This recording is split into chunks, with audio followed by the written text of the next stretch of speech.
So last we left off, the town of Rome is shaking in their boots. They're afraid because there is a massive army coming to take over, coming to try to get across this bridge. They're going to call it the narrow way. This is a narrow way, a bridge, right? They've got to get across the bridge in order to get to Rome. They can't get across this river. It's not like a little stream. It's huge. They cannot get across. They have to go across the bridge to get there. So Rome is afraid. They don't know what they're going to do. They want to tear the bridge down, but they don't have time because the enemy is already here. All right, so we are on right here where it says 8 and also chapter 20 or 27. This is the 27th stanza, but I have these numbered, so the ones we're going to read as a group. But we're reading the whole thing right now. All right, so let's start right there. Then outspake, okay? So remember, the council's like, we don't know what to do, and they're going to try to figure out what to do. Now we have someone speaking up here. Then outspake brave Horatius, the captain of the gate. To every man upon this earth death cometh soon or late. And how can man die better than facing fearful odds for the ashes of his fathers and the temples of his gods? Horatius says, I'll do it, okay? So death's going to come to us at one point or another. If this is my time, this is my time, right? Even though he says, how can man die better than facing fearful odds?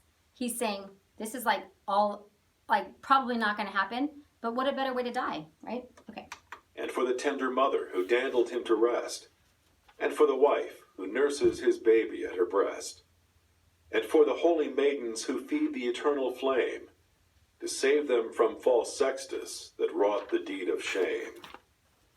Hew down the bridge, Sir Consul, with all the speed ye may. I, with 2 more to help me, will hold the foe in play. In yon straight path 1,000 may well be stopped by 3. Now who will stand on either hand and keep the bridge with me? Okay, so he's saying hew down means chop it down. Chop that bridge down. If I have 2 more people beside me, we'll stand here and we're going to hold the enemy off until you get that bridge down. Okay? This is pretty brave, right? Then outspake spurious Lartius, a Ramnian proud was he. Lo, I will stand at thy right hand, and keep the bridge with thee. And outspake strong Herminius, of Titian blood was he. I will abide on thy left side, and keep the bridge with thee. Okay, so let's draw Horatius, Herminius, and Spurius Lartius on this side. And let's make them a different color because they're with Rome. I kind of made all the bad guys over here purple. Let's make these guys black because I want you to be able to show up. Okay, so we have we'll give him a little helmet, right? Okay, this is Horatius. We'll give him a sword, right? Can't go into battle without a sword. And then we have Spurius. If you need help spelling it, look in your paper. Lartius. And then we have Herminius. Hold on, let me spell his name right. Herminius.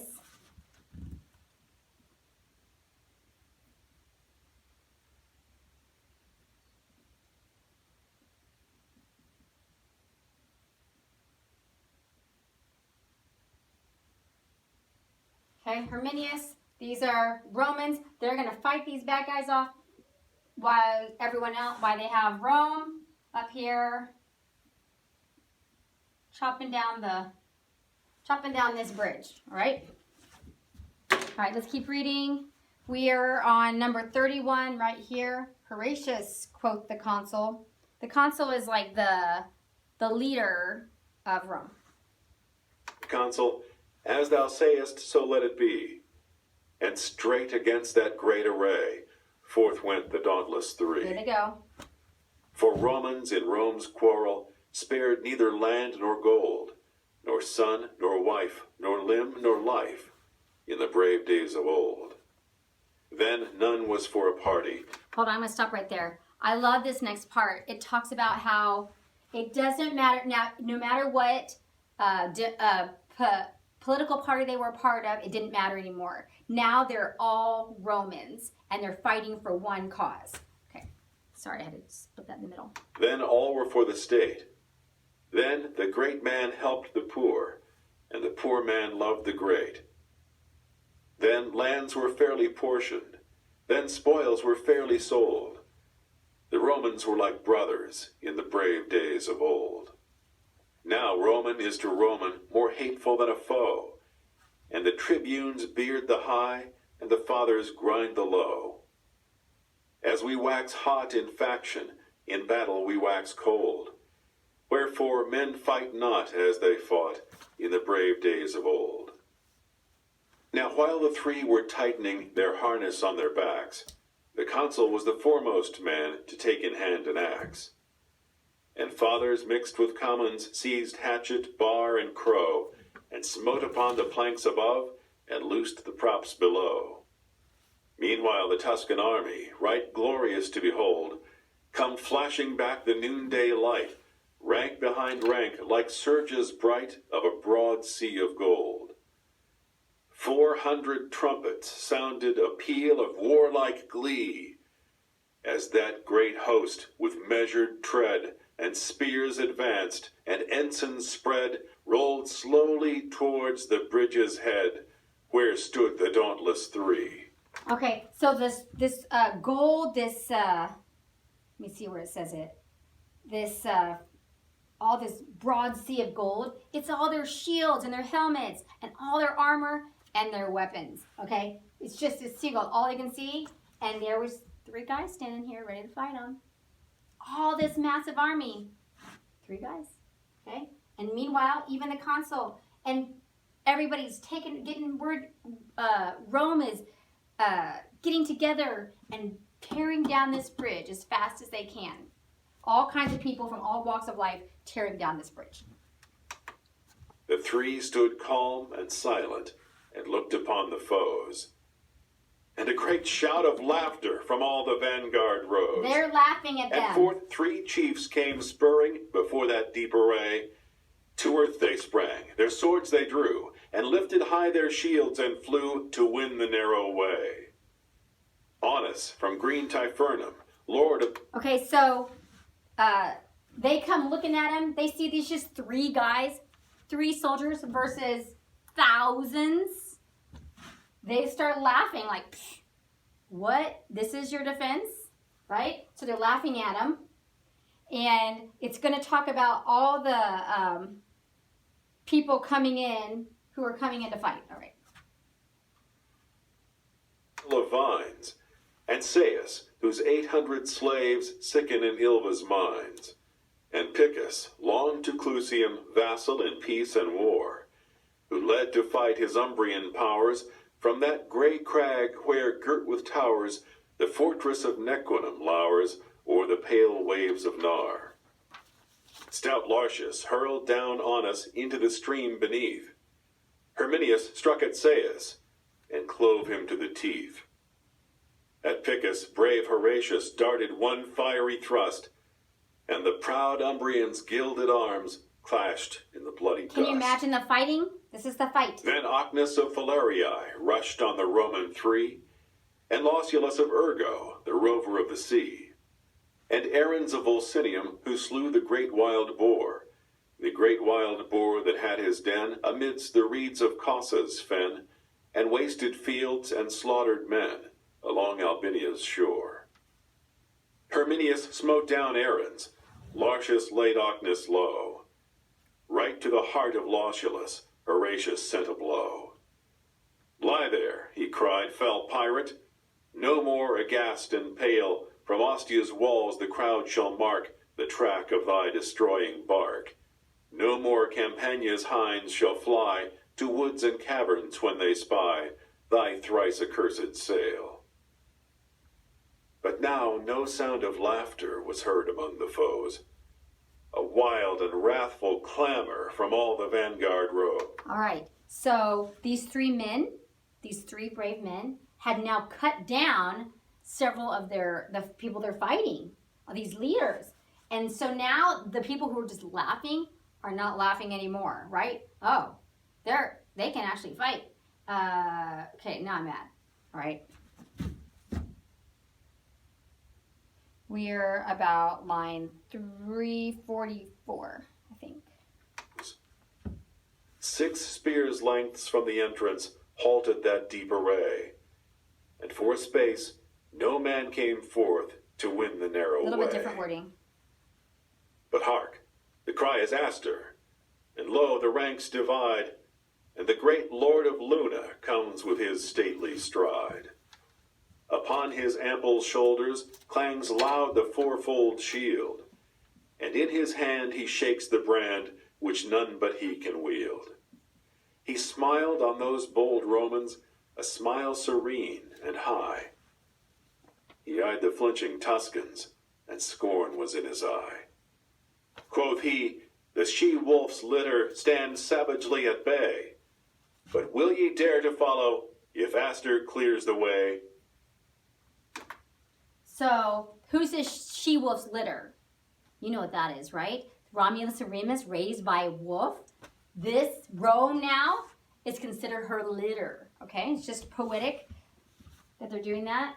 And this man is coming forth saying, kind of like smug, right? His broadsword, with both hands to the height, he rushed against Horatius and smote with all his might. With shield and blade, Horatius right deftly turned the blow. The blow, though turned, came yet too nigh. It missed his helm, but gashed his thigh. The Tuscans raised a joyful cry to see the red blood flow. Okay, so this man comes to fight Horatius. He goes to kill him, but he misses, but hits his thigh, and now Horatius is bleeding on the thigh. Okay? So everyone watching is cheering the bad guys. He reeled, and on Herminius he leaned 145. one breathing space. Then, like a wild cat mad with wounds, sprang right at Astur's face. Through teeth and skull and helmet, so fierce a thrust he sped, the good sword stood a handbreadth out behind the Tuscan's head. This is gruesome, right? So he just, this guy, Astur, just got a sword through his head, and it's so bad that the sword stood a handbreadth out behind the Tuscan's head. Okay, so the sword is through his head, face. Blah. 46. And the great Lord of Luna fell at that deadly stroke, as falls on Mount Alvernus a thunder-smitten oak. Far o'er the crashing forest the giant arms lie spread, and the pale augurs, muttering low, gaze on the blasted head. On Astur's throat Horatius right firmly pressed his heel, and thrice and 4 times tugged amain, ere he wrenched out the steel. And see, he cried, the welcome, fair guests, that wait you here. What noble Lucumo comes next to taste our Roman cheer?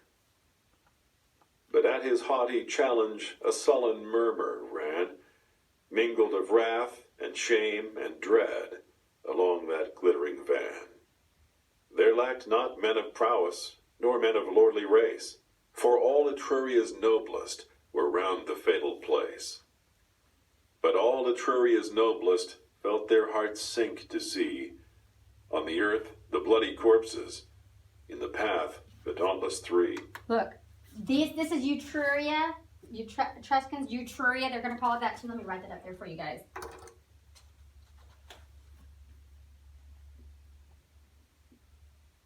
Let me spell that right for you.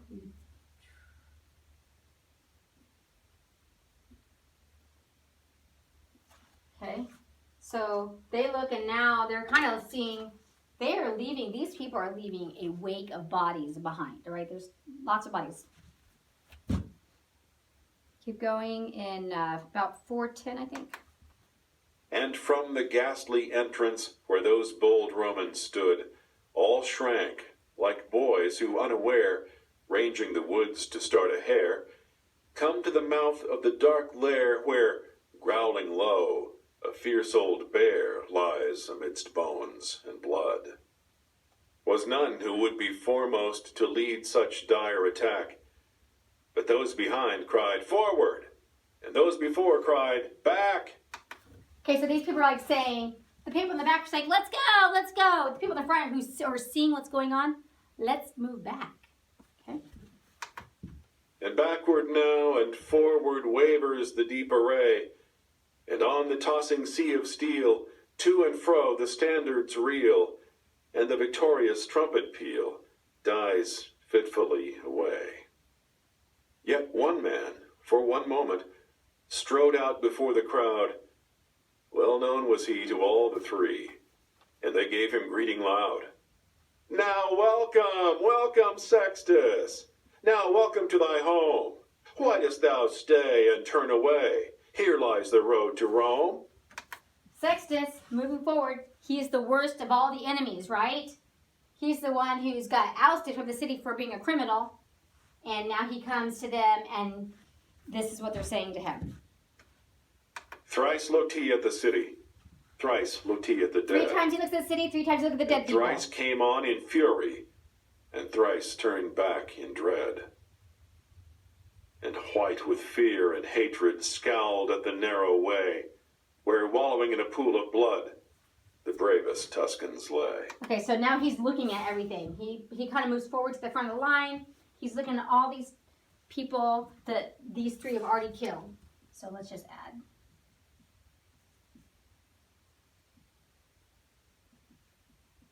You can add your own bodies if you want. But we want to paint a picture of they have really been brave and fought and destroyed a lot of the enemy already. More than maybe you would think 3 people could do. Now, there's still a ton of people back here. But meanwhile axe and lever Right here at have 16. manfully been plied, and now the bridge hangs tottering above the boiling tide. Come back, Horatius!" loud cried the fathers all. "Back, Lartius, back, Herminius, back ere the ruin fall." Okay, so they say now the bridge, it's teetering, it's about to fall. So hurry, come back now. You got to get before it falls. Okay, come on back. We've done the job, it's about to fall. Back darted spurious Lartius, Herminius darted back, and as they passed, beneath their feet they felt the timbers crack. But when they turned their faces, and on the farther shore saw brave Horatius stand alone, they would have crossed once more. But with a crash like thunder fell every loosened beam, and like a dam the mighty wreck lay right athwart the stream. And a long shout of triumph rose from the walls of Rome, as to the highest turret tops was splashed the yellow foam. All right, they're saying, come back.